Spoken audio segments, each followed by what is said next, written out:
it's John McEnroe. I'm the guy setting you up on court today. I'll be helping you play the greatest sport on earth. Let's get started with the basic lessons.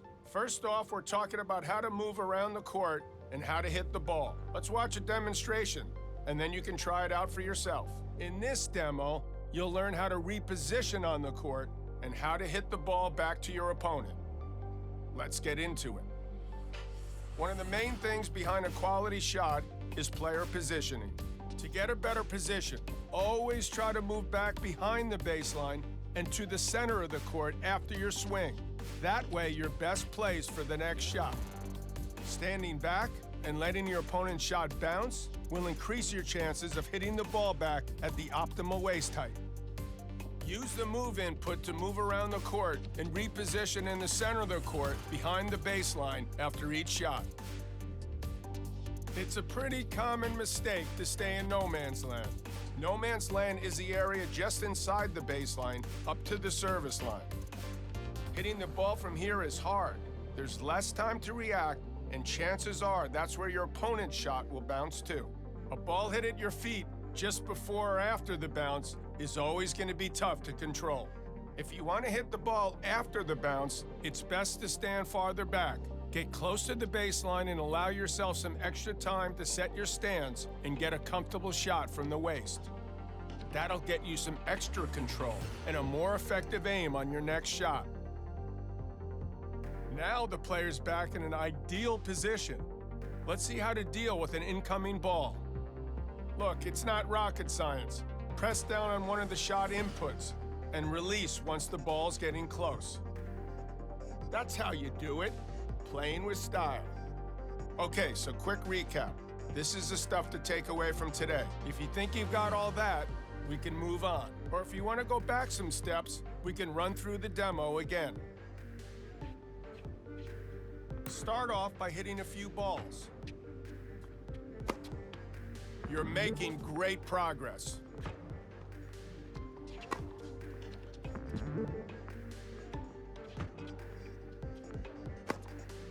That's too many shots from no man's land. Remember to move back and reset. After each shot, return to the center of the court behind the baseline to get ready for your next shot. Keep moving. You want to move back to the center of the court behind the baseline so you can get a good return.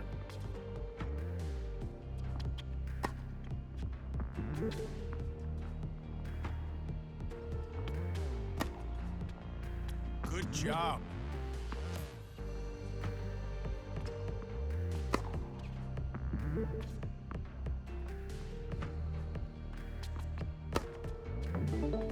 Great work. Moving back to the center and staying out of no man's land are pretty vital, so keep that up. If you want more lessons, I have plenty here for you. Don't be a stranger.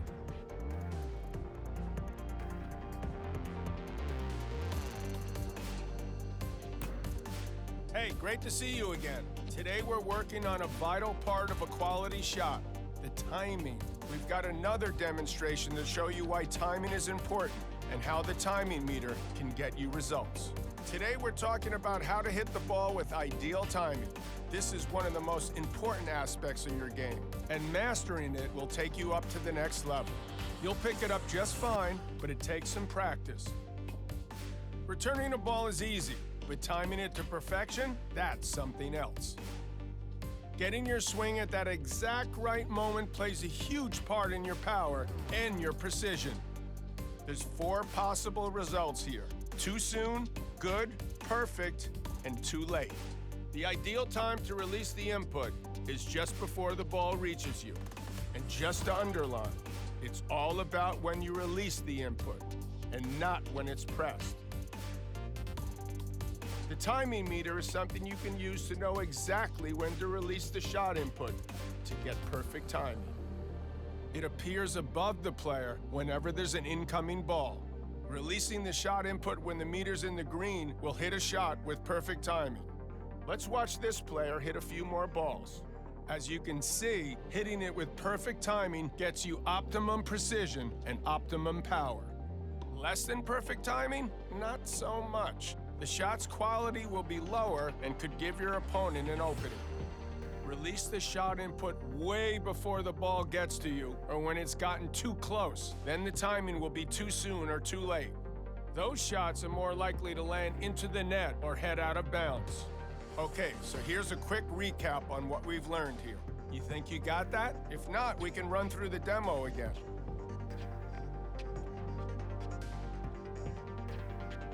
Let's have a warm-up. Hit a few balls, then we can focus on timing. Great work.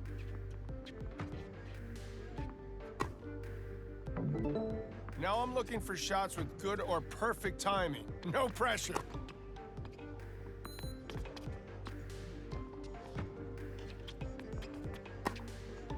Try to release the shot input when the timing meter reaches the end.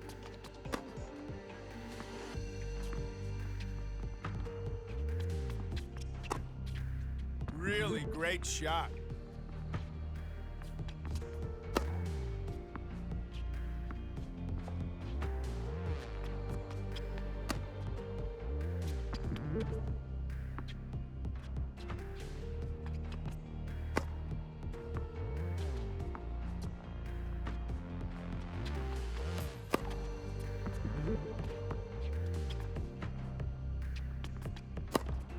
Yeah, you're really getting this.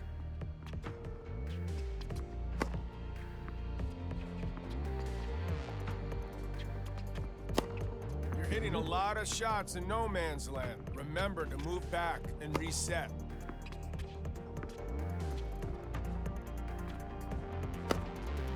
Great work.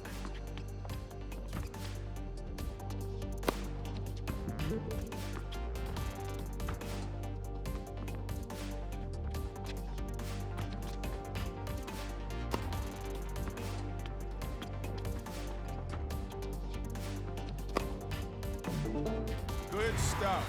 Remember that hitting the ball with perfect timing will always give your shot power and precision. I'll see you next time you feel you need another tennis lesson. I'll be waiting.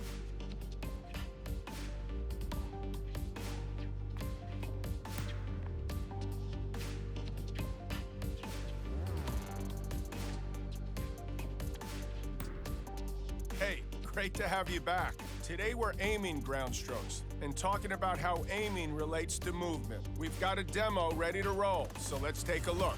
Okay, so today we're learning how to move toward the ball and how to aim your shot. You'll also learn the aspects of aiming quality and how to make your shots land close to a line. Before you know it, you'll be hitting winners left and right.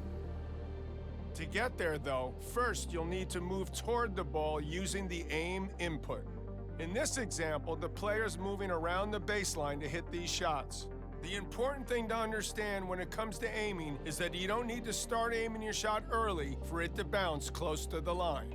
You only need to aim with the aim input when you hit the ball.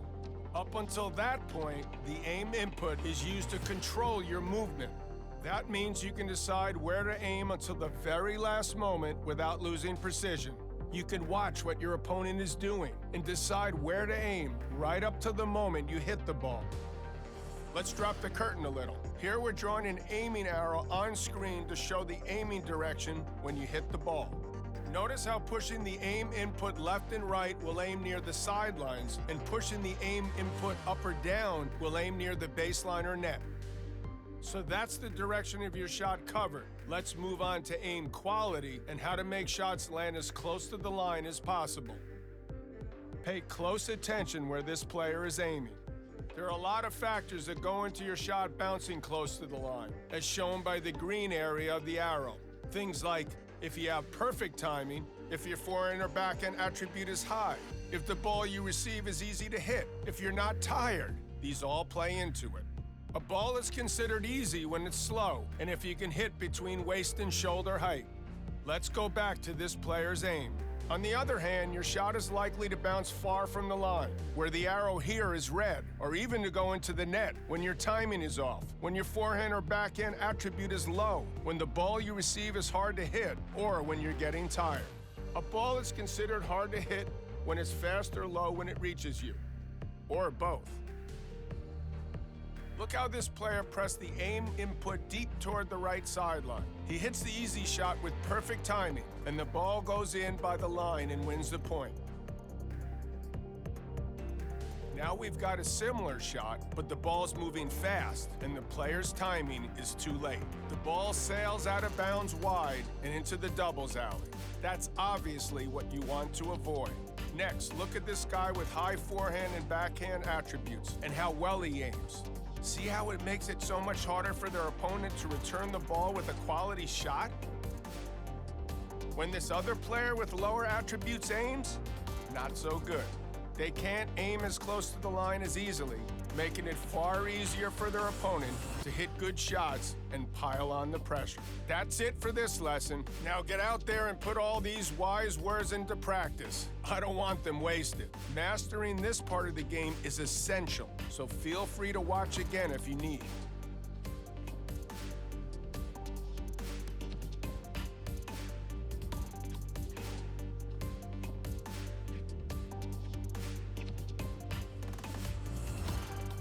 Here you can see an aim arrow, like we saw in the demo. This should help you understand when the transition from movement to aiming happens. Okay, start with aiming near the sidelines. Remember to try to hit the ball when it's around waist height.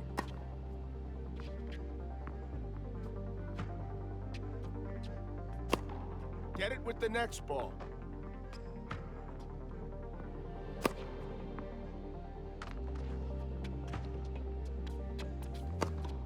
Try to avoid no man's land. Keep moving and stay in position.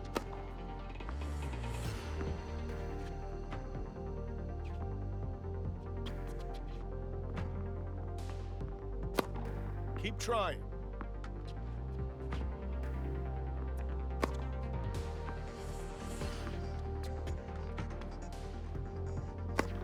You're hitting a lot of shots in no man's land. Remember to move back and reset.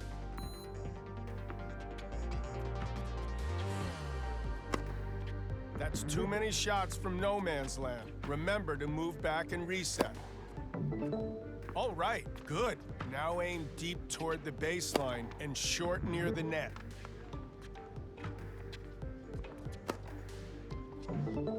Now it's time to combine aiming techniques, so aim for the corners of the court.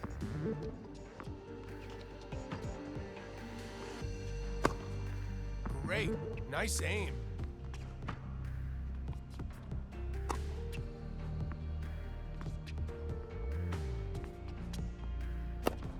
Don't worry, this is why we train.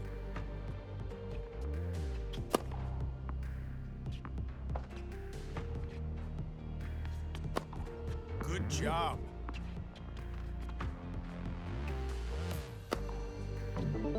So far, so good. But we're gonna do one more round without the aim arrow and see how you manage. Try to avoid no man's land. Keep moving and stay in position.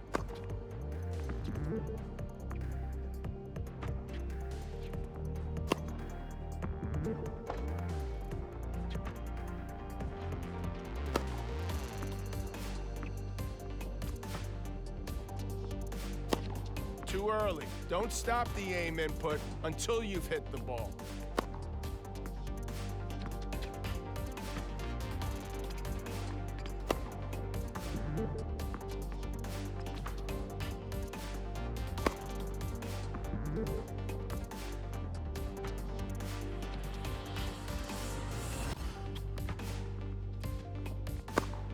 You're hitting a lot of shots in no man's land. Remember to move back and reset.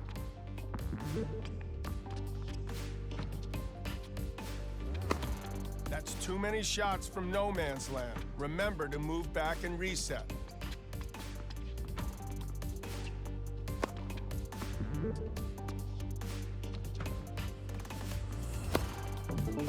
That was great. Don't forget that aiming quality is determined by many different things. So if you ever need a refresher, you can always come back and run lessons again. There's only one more lesson before we test your skills against an opponent, so don't be a stranger.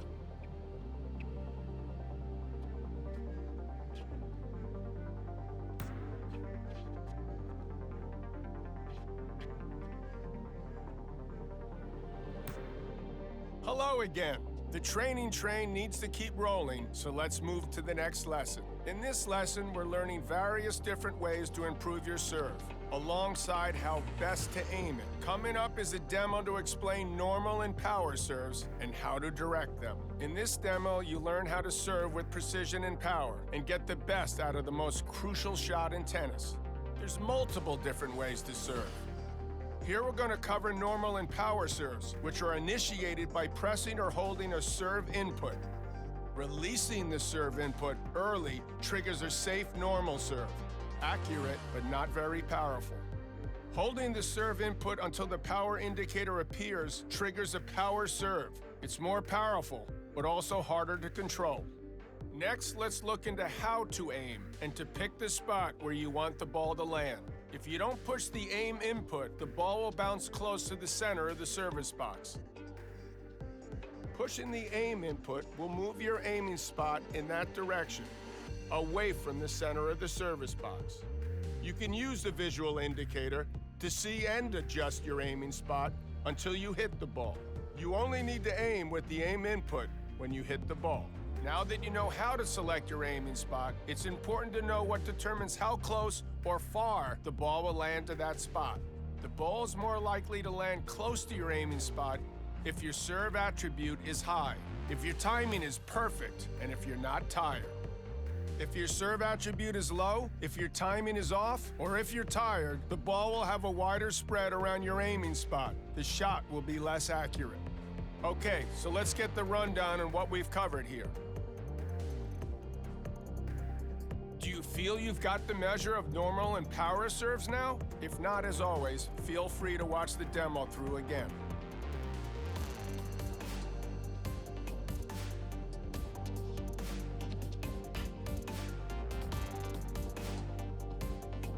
Let's start with some normal serves.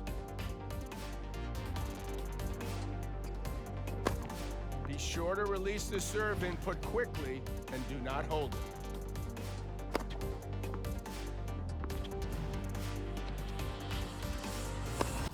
That's what I like to see for normal serves.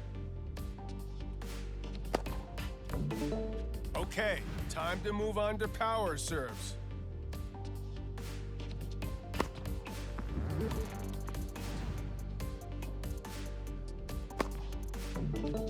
Go ahead and continue with power serves, but I'm also going to need you to nail good or perfect timing.